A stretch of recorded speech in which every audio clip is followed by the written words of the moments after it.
Hello friends, आज की video में हम देखेंगे इकोनॉमिक्स पेपर 2 का मॉक टेस्ट नंबर 3। इससे पहले हमने 2 मॉक टेस्ट और टॉपिक वाइज प्रैक्टिस सेट आपको करा रखा है। अगर आपने वीडियो नहीं देखा है तो आप जाकर वीडियो के प्लेलिस्ट में चेकआउट कर सकते हैं, जो आपके बिहार बीपीएससी टीचर 2.0 के लिए अत्यंत महत्वपूर्ण है।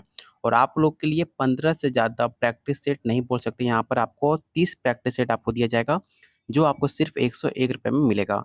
वहीं पर आपको टॉपिक वाइज थ्योरी पीडीएफ और आपका प्रीवियस ईयर क्वेश्चन, जो आपके सारे स्टेट के जितने आपके इकोनॉमिक्स पेपर 2 का एग्जाम हो चुका है आपके ऑल इंडिया, वो सारे आपको प्रीवियस ईयर क्वेश्चन आपको दिया जा रहा है, साथ में टॉपिक वाइज थ्योरी सिर्फ 151 रुपये में। अगर आप दोनों लेना चाहते हो, दोनों लेने के लिए आपको सिर्फ 201 रुपये पे करना पड़ेगा, जिसमें अगर आप दोनों लेते हो तो दोनों लेने के बाद आपको जो मॉक टेस्ट कराया जा रहा है वो सारे आपको मॉक टेस्ट आपको फ्री में दे दिया जाएगा सिर्फ 201 रुपये में। जो आपको टॉपिक वाइज थ्योरी में आपका all India previous year question आपका इंक्लूड रहेगा पेपर 2 वालों के लिए। चलिए शुरू करते हैं आज का पहला क्वेश्चन। और जिन्होंने पहले से प्रैक्टिस सेट ले रखा हुआ है 101 रुपये में, अगर उन्हें टॉपिक वाइज थ्योरी पीडीएफ और मॉक टेस्ट चाहिए तो उन्हें एक्स्ट्रा 100 रुपये का भुगतान करना होगा, जो आप इस नंबर पर आप मुझे व्हाट्सएप कर सकते हो, या आप इस वीडियो के कमेंट बॉक्स में भी आप कमेंट कर सकते हो, वहाँ पर आपको मेरा नंबर शेयर कर दिया जाएगा। चलिए शुरू करते हैं आज का पहला क्वेश्चन। आज हम देखेंगे पॉपुलेशन पॉलिसी से, क्योंकि आपके प्रीवियस ईयर क्वेश्चन पेपर में इससे 3 से 4 सवाल पूछे गए, तो मैंने सोचा क्यों ना आपको ये टॉपिक को पूरा कवर करा दिया जाए, जिसमें आपकी तैयारी को और ज़्यादा बूस्ट मिले। चलिए शुरू करते हैं आज का पहला क्वेश्चन। पहला क्वेश्चन है, जनगणना 2021 के लिए निम्नलिखित में किसको भारत का रजिस्ट्रार जनरल तथा जनगणना कमिश्नर नियुक्त किया गया, आपको बताना है। काफ़ी इंपॉर्टेंट सवाल है, इस क्वेश्चन को आप विवेक क्वेश्चन टेकआउट कर लीजिएगा। और याद रखिएगा आपको 2021 का पूछा गया है, तो 2021 जनगणना के लिए आपके विवेक जोशी को भारत का रजिस्ट्रार जनरल तथा जनगणना कमिश्नर नियुक्त किया गया था। और ऑप्शन बी आपका राइट आंसर हो जाएगा। और आप 2023 में किसको चुना गया था, आप इसका आंसर आप लोग कमेंट बॉक्स में आप कमेंट कीजिएगा, क्योंकि आपके एग्जाम का दृष्टिकोण से दोनों क्वेश्चन काफ़ी इंपॉर्टेंट हो जाते हैं। क्वेश्चन सेकंड कह रहा है कि वर्ष 2011 में जनगणना के अनुसार निम्नलिखित में किन राज्यों में ग्रामीण डैश % आबादी सर्वाधिक है। ऑप्शन है बिहार, हिमाचल प्रदेश, ओडिशा, या ऑप्शन डी है उत्तर प्रदेश। और जो आपको मॉक टेस्ट और जो आपको प्रैक्टिस शीट दिया जाएगा आपको बाइलिंगुअल मिलेगा, जिसमें आपको इंग्लिश और हिंदू दोनों में इंक्लूड रहेगा, आपको पढ़ने में काफ़ी आसानी होगी। आपकी हर सुविधा को ध्यान रखते हुए सब कुछ किया गया है, और मेरे तरफ से आपको इतना मिल जाएगा कि आपके एग्जाम में कोई भी कमी नहीं होगी मेरे तरफ से। बस आप लोग को मेहनत करना है, आप लोग को बस इतना जो दिया जा रहा है आपको उसमें 100% आपको कंप्लीट करना है। उसके बाद आपको एग्जाम में क्वालिफाई करने में कोई रोक नहीं सकता, ये मेरी गारंटी है। इसका राइट आंसर ऑप्शन आपका बी हो जाएगा।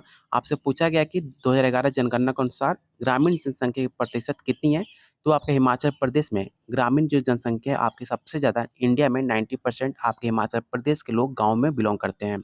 उसके बाद अपना बिहार आता है, जिसमें आपका 88.7% जनसंख्या देखने को मिलती है ग्रामीण।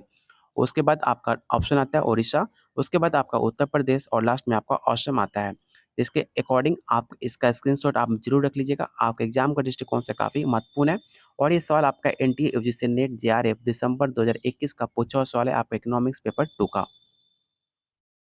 क्वेश्चन थर्ड कह रहे कि 2011 के शहर एक्स की कुल जनसंख्या 28 लाख थी, और केवल जीवित शिशुओं की जनसंख्या 50,000 थी, तो प्रत्येक हजार जनसंख्या पे औसत जन्म दर पता लगाइए। मतलब आपको बताना है कि जन्म दर आपको कितना जनसंख्या 2011 के अनुसार हुआ था, आपको बताना है। इसका राइट आंसर ऑप्शन आपका सी हो जाएगा। अगर आप यहाँ पे कुल जनसंख्या यहाँ पे इनपुट करते हो और कुल जीवित शिशुओं की संख्या आप इनपुट करते हो, तो आप यहाँ पे निकाल सकते हो। और जब आप इसे इंटू हज़ार से जब आप इसे इंटू करोगे तो आपका टोटल जो वैल्यू आएगा वो आएगा 17.857। इसका फार्मूला भी आप जरूर टिक आउट कर लीजिएगा, ये इसका स्क्रीनशॉट आप नोट डाउन कर लीजिएगा, क्योंकि आपके एग्जाम में सवाल पूछा जा सकता है। निम्नलिखित में कौन सा भारत में जीवन समंको का स्रोत नहीं माना जाता है। और ये सवाल आप देख सकते हैं कि यूपी प्रोफेसर का 2021 का पूछा हुआ सवाल है। याद रखिएगा ऑप्शन सी आपका राइट आंसर हो जाएगा। जीवन समक विवाह, जन्म, बीमारी तथा मृत्यु के संख्यात्मक लेखे होते हैं, जिनके द्वारा जन समुदाय के स्वास्थ्य और विकास का अध्ययन किया जाता है।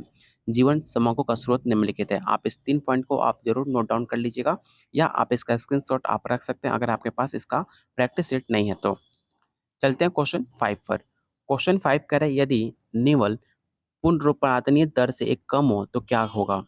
जनसंख्या में कमी हो जाएगी, या जनसंख्या में वृद्धि होगा, या जनसंख्या अपरिवर्तित होगा, या ऑप्शन डी है इनमें से कोई नहीं। इसका राइट आंसर ऑप्शन आपका ए हो जाएगा और ये सवाल आपका यूपी 2021 का पूछा हुआ सवाल है। क्वेश्चन 6 कह रहा है कि प्रजनन एवं बाल स्वास्थ्य आरसीएस सेकंड कब स्टार्ट किया गया था, आपको बताना है। 2004, 2006, 2005 या 2007। इस क्वेश्चन को आप विवेक क्वेश्चन टिक आउट कर लीजिएगा और याद रखिएगा प्रजनन एवं बाल स्वास्थ्य आरसीएस सेकंड 1 अप्रैल 2005 को शुरू किया गया था, जिसका 5 वर्ष के लिए संपूर्ण राष्ट्रीय परिवार कल्याण कार्यक्रम को कवर करते हुए इसे स्टार्ट किया गया था।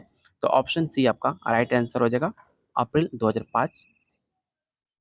क्वेश्चन 7 कह रहे हैं कि रिक्त स्थान को आपूर्ति के लिए सही विकल्प का आपको चयन करना है। राष्ट्रीय जनसंख्या नीति 2000 के अनुसार भारत की जनसंख्या को वर्ष डैश तक स्थिर करने का लक्ष्य निर्धारित किया गया था। और ये सवाल आप देख सकते हैं कि यूपी पीसीएस इकोनॉमिक 2004 और यूपी टीजीटी 2004 का पूछा हुआ सवाल है। ये सारे सवाल आपके टीचिंग एग्जाम में बार बार पूछे जाते हैं, वही आपको क्वेश्चन कराया जा रहा है जो आपके एग्जाम में देखने को 100% मिलेगा। तो इसका ये राइट आंसर ऑप्शन आपका सी हो जाएगा।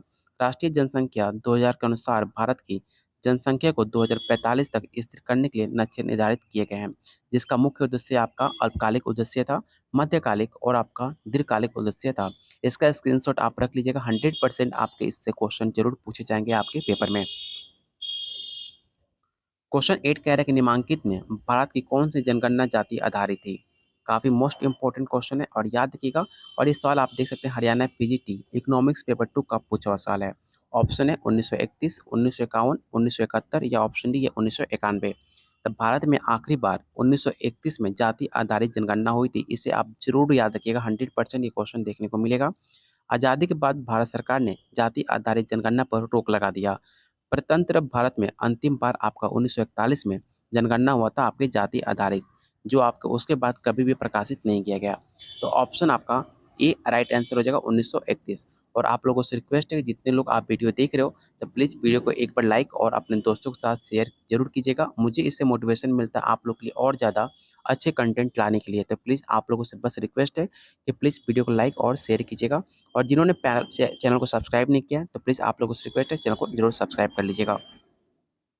क्वेश्चन 9 कह रहा है 2011 के जनगणना के अनुसार उत्तराखंड का सर्वाधिक जनसंख्या वाला जनपद कौन सा है।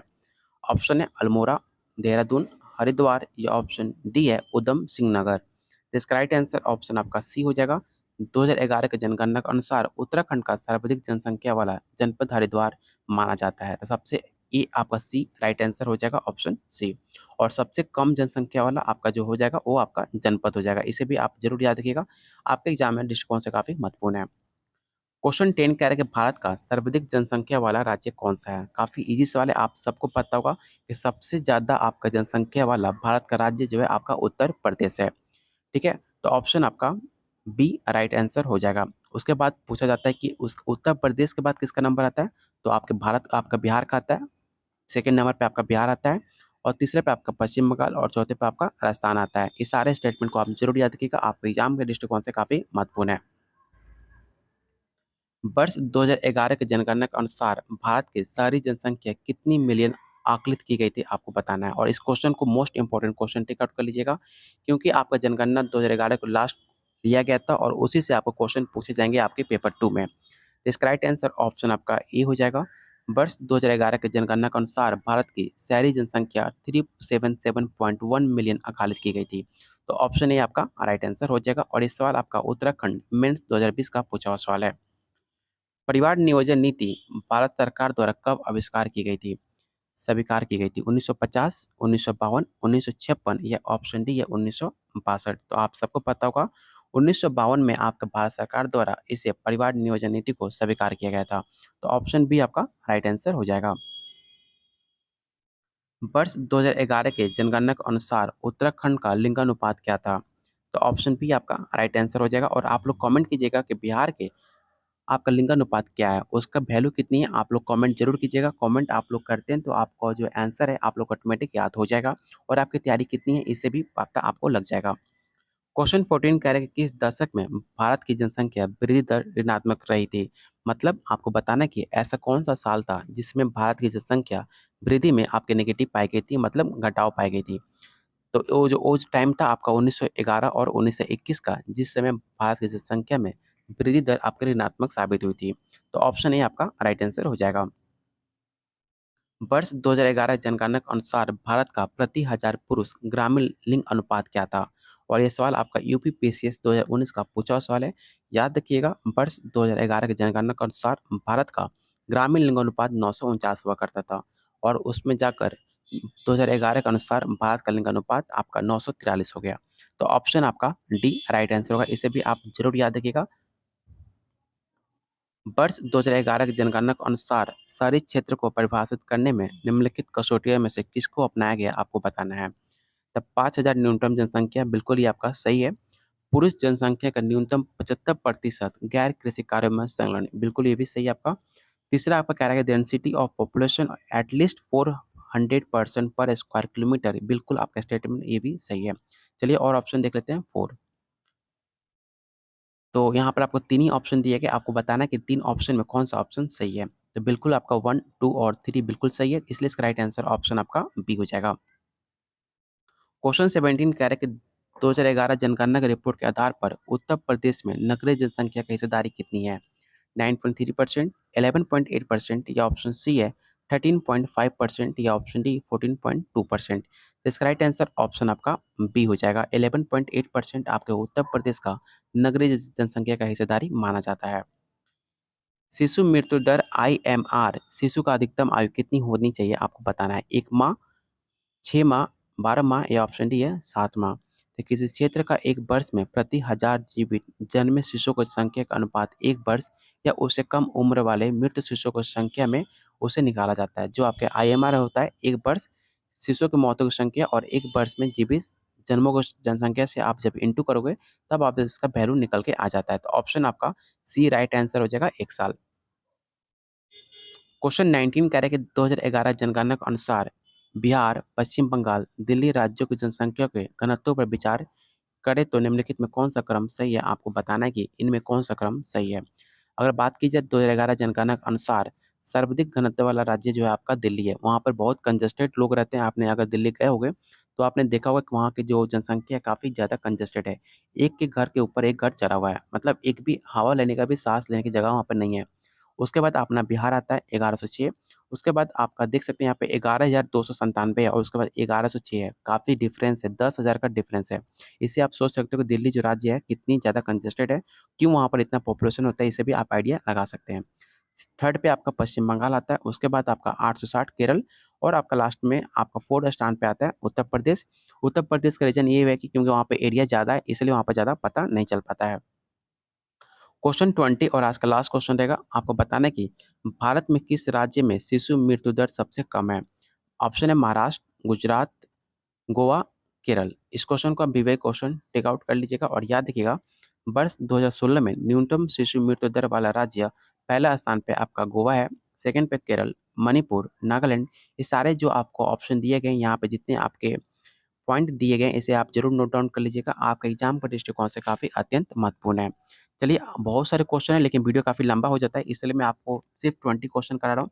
अगर आप वीडियो को लाइक और सपोर्ट करते हो तो प्लीज़ आप लोगों के लिए और ज़्यादा क्वेश्चन आंसर लाया जाएगा जो आप एग्जाम में देखने को डायरेक्ट मिलेगा। और तब तक आप वीडियो को लाइक और दोस्तों के साथ शेयर करना बिल्कुल मत भूलिएगा। और जिनको आपको प्रैक्टिस सेट आपको चाहिए, जिसमें आपको पहले 15 दिया जा रहा था लेकिन अब आपको 30 दिया जा रहा है। प्रैक्टिस सेट सिर्फ ₹101 में, वो भी आपको टॉपिक वाइज रहेगा।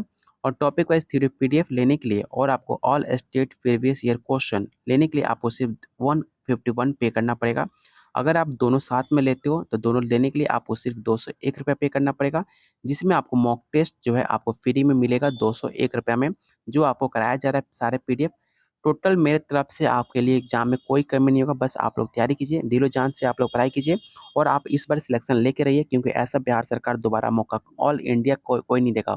इतनी बड़ी वैकेंसी आपको इंडिया में कभी दोबारा देखने को नहीं मिलेगा, मेरी गारंटी है। तो प्लीज़ आप लोग दिलो जान से मेहनत कीजिए और वीडियो को लाइक और शेयर करना बिल्कुल मत भूलिएगा।